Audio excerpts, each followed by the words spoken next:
естіп, біліп, көз көріп, ойға салмақ, өткен істен адамзат бір үлгі алмақ. Қызықпақ, не жек көрмек, жиіркенбек, бастан кешкен әр істен белгі қалмақ. 15-інде кебектің аты шықты, атты жаяу бәріне бірдей мықты. Көзі өткір, қара тоғыры жігіт екен, орта бойлы, тапалдау, кең иықты. Кебек келді бір күні қызға тағы, ойында бар, ел бітсе, іс қылмағы.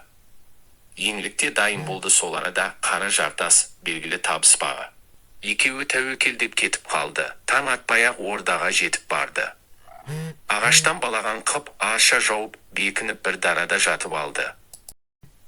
Сонымен тағы да өтті бір жарым ай, тоқтамыс арғын жақтан жүргеле алмай, намыс қылып жиылды тамам Найман, көнбейміз деп, мазаққа мұнан былай.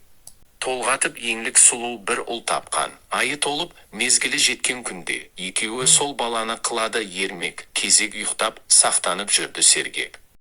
Байлап алып әкелді аш суға, тамам Найман жиылған қалың дуға, қайран жастар қапыда қолға түсті, елтіген бөрдей боп жеген уға. Ей, жұртым, бір-екі ауыз сөз айтайын, әйтеуір өлтіруің тұр ғой дайын. Өлерде үш тілек бар деуші еді ғой, Құдай үшін берсеңдер, мен сұрайын.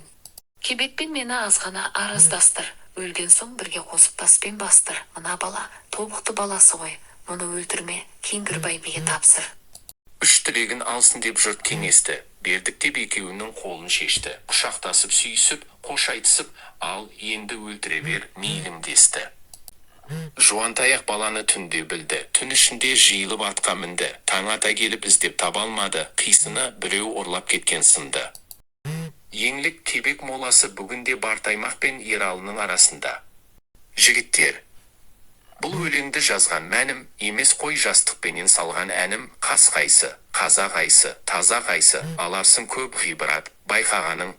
Қыз, қызық, батыр жазар кезім емес, жастарды қызықтырған сөзім емес, ертегі емес, ертеде болған бір іс, ойдан жалған шығарған сөзім емес.